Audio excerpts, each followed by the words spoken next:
When it comes to discussions regarding Fallout 4's downloadable content, there's very little disagreement on which one is the best. Duh, it's the Contraptions Workshop add-on. Okay, it's obviously Far Harbor, but when it comes to the worst, well, there's a lot more disagreement, but a large number of people tend to hold Nukaworld in this lack of regard. Now, I personally never felt that it was all that bad, so I decided today to take a look at the DLC and see what it does well, what it does not so well, and try and come up with an objective ranking system to see if it's really as bad as the Fallout subreddit and Steam forums would have you believe. So for the purposes of this video, I'm going to examine the Nukaworld DLC from the perspective of storyline, explorable area, new object usefulness, and expansion to gameplay mechanics. I'll rank each of these on a scale from 1 to 5 for a total possible Gray's Is It Good score of 20. So hunker down under the Ferris wheel, boil down some Fever Blossom, and pop the top on your favorite flavor of Nuka-Cola as we jump right in.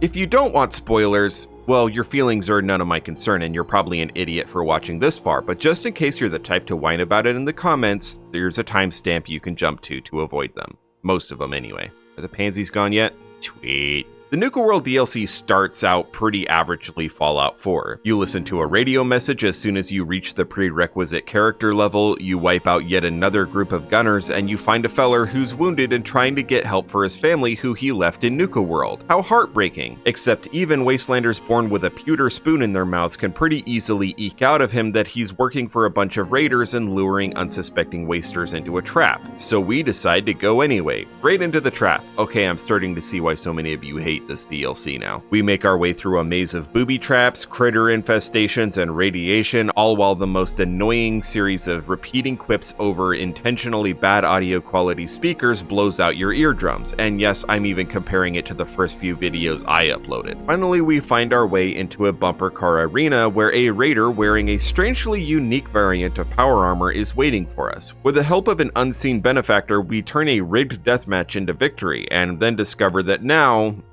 we're the Raiders' leader now. Okay, that would make sense if the Nukaworld Raider gangs had a hierarchy based off pure physical prowess, but our benefactor, a Raider named Gage, who's apparently now our new number 2, lets you know that you pretty much serve at the whims of the leaders of 3 distinct Raider gangs, and you need to keep them happy if you want to keep breathing. So if this was the case, why wouldn't your killing of the old overboss just cause the others to vie for that position themselves? You're a complete unknown. They don't know you. They don't know your intentions, your proclivities. All they know is that you're dangerous and they have a perfect opportunity to strength in numbers you to death, and they don't take it. Ugh, I hate the writing here.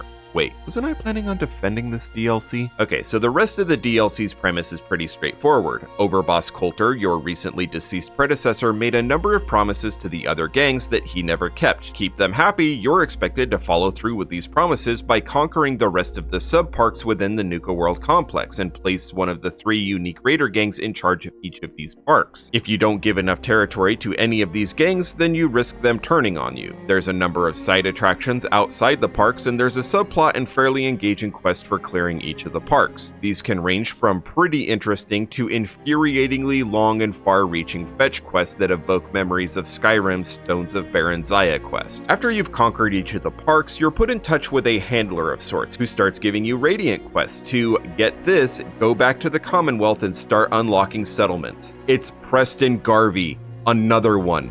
Again. As with the parks, you're expected to assign a raider gang to each of these new raider outposts in the Commonwealth, and after enough of these have been taken, the raider gang with the least amount of territory overall decides enough is enough. They rebel by seizing the inoperable Nukaworld power plant and get it running again for some reason. Like, their logic is they need to rebel because they possess very little of the park and its infrastructure, and their solution is to improve the infrastructure for the people that they just decide to make enemies of. Who wrote this?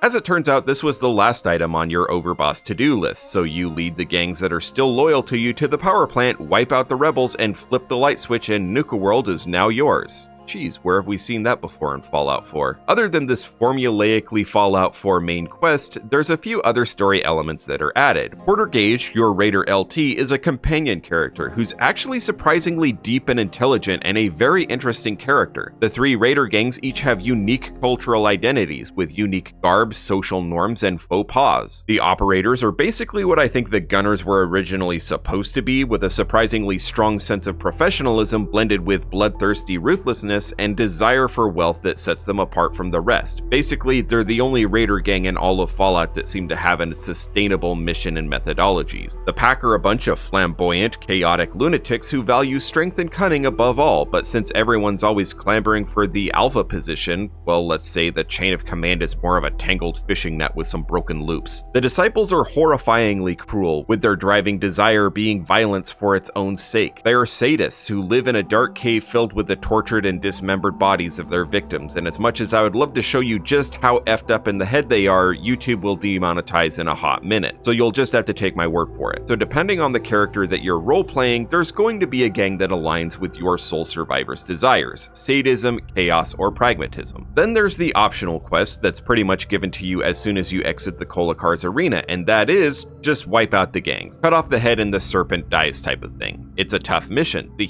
huge number of raiders you have to mow down, not to mention their extremely powerful weaponry, the strength of their leaders, the exceptionally long load time entering and exiting some of these cells, it's a tough slog, like tougher than any part of the main Fallout 4 questline. It's almost like Bethesda didn't even want us to attempt it, but it's an option. Cut ties, free the enslaved traders that occupy the main park area of Nukaworld, and once again step into the light. I like it. I personally hate playing as a raider and it gives me an out, but there are several things that open season forces upon you that I really dislike. There's no way to save Gage from being a casualty in this fight. Like, the guy's a pragmatic mastermind who's been walking the tightrope of raider politics his entire life, and there's no way to let him know, hey, I'm wiping out the raiders here, step in line or go find a new gang. Like, his loss is really the only thing I lament about the open season quest. Well, that, and you can choose to undertake it immediately upon finding Nukaworld. If you don't know any better, then you can quite easily fall into the trap of failing, well, the entire main quest line. Also, I would be remiss if I didn't also point out that Preston Garvey, the real one, not the raider one that was added in this DLC, will feel betrayed by you setting up raider outposts in the Commonwealth when you're supposed to be making it safer against raiders. So he takes his ball and goes home, just mopes around complaining that you're evil and you've lied to him and deceived him. He won't follow you as a companion character anymore, won't give you Radiant quests anymore, sort of a godsend depending on who you ask, but it still pretty much perma-breaks his character. Even after you complete open season, there's no way to say, hey, I was playing him from the start, I was spreading him thin so I can take him out easier. Just nothing like that. You know what? This is starting to sound a lot like a 5 easy fixes video. I'm gonna go ahead and wrap up here. So the storyline, it has a good premise, like a really good premise. It's pretty much nothing we've ever been able to do in a Fallout game before, but its execution is, well, it's devoid of much logic at almost any point, and by completing it, you're basically agreeing to permanently breaking certain role-playing aspects of the main game, and there's just not a lot of payoff in the end. I can't believe I'm saying this, but it's a 2-star storyline at best. Sheesh, I hope the rest of this review goes better. Nukaworld's storytelling missteps can definitely leave one wanting, but one thing that has major payoffs for almost no effort is chucking a quantum grenade at the like button. Viewer engagement is a metric we use to determine the sort of content that provides the most value to you, a random person on the internet who has the power to determine whether or not I can afford to impulse purchase a Nuka-Cola the next time I'm running through the checkout stand at my local Super Duper Mart. Please,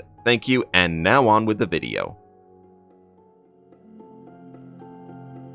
Much to the delight of wasteland surveyors and cartographers, the Nukaworld DLC adds a whole new map to explore. It's not massive by any stretch, but it's new. It doesn't just add a few internal cells to the Commonwealth like the Vault-Tec Workshop and Automatron DLCs, and while the Bradburton area is very Fallout 3-ish with large swaths of desolate Dust Bowl, it's filled with new parks, attractions, small pre-war towns, and the like. Each of the parks are very different from one another. Nukatown, USA is pretty much the main entrance area you would see at just about any theme park. It's where most of the food and family dining areas are, and it's sort of the place where the kids can start to run wild while the parents plan their route through the park. The Nuka Galaxy, Dry Rock Gulch, Safari, Kitty Kingdom, and Bottling Plant are all very different thematically and in terms of layout, but also, well, derivative. What I mean by that is large chunks of these parks and their attractions, well, they feel like they were ripped straight out of the files of earlier Fallout games. I already made the comparison to Fallout 3 with the desolate conditions of the surrounding areas, but the Vault-Tec Beyond the Stars attraction is pretty much a copy and paste concept of the demo vault from Fallout 3's Museum of Technology, just with more insidious Vault-Tec stuff going on behind the scenes. The bottling plant is flooded with quantum and filled with Nuka lurks, exactly like the bottling plant in Fallout 3. Once I saw it, I can't unsee it, but the entire Dry Rock Gulch part for some reason feels like I'm just revisiting Primm from Fallout New Vegas, with the cowboy protectrons, giant collapsed roller coaster, and okay, that's about it, but it still feels like I'm in Primm. The power plant is long and challenging and serves as the final dungeon crawl to beat the game, but it's just a generic factory location. In fact, you probably thought you were watching footage of the power plant. Nope, I've been feeding you footage of Saugus, Corvega, and other Commonwealth industrial centers, and you were none the wiser. That's how generic it is. Some locations are completely pointless, like the Wixon's Shovel Museum. I know Americana is filled with pointless roadside attractions, and every time a new theme park pops up, it seems like just a few miles up the road, some random curiosity also appears overnight to take advantage of the increased traffic in the area. But a shovel museum? One that actually has no shovels? Why? As a wasteland architect, I love the settlement building mechanic. I know it's not everyone's cup of tea, but I enjoy it very much. However, Nukaworld only added a single settlement site, and it's another Red Rocket. Now don't get me wrong, it's a great site, and regularly features in my top 5 when I'm doing settlement ranking videos, but objectively speaking, there's nothing unique about the location at all. It's a wide flat plain with a red rocket in the middle. I'm pretty sure this was an afterthought, like we're a week from release and we didn't include any new settlements. What do? Just plop a red rocket out in the open somewhere and give it a workshop. Like, it's even sitting in the middle of farmland, almost as if there should have been a farmhouse in the middle instead of a red rocket, but they decided that was too obvious and to just copy and pasted a red rocket from somewhere in the Commonwealth. When it comes time to rank the exploration, I'll give it 3 quantums out of 5. There's not a lot of newer unique scenery being brought to the table, but at least they tried a lot harder than Vault 88 or Automatron.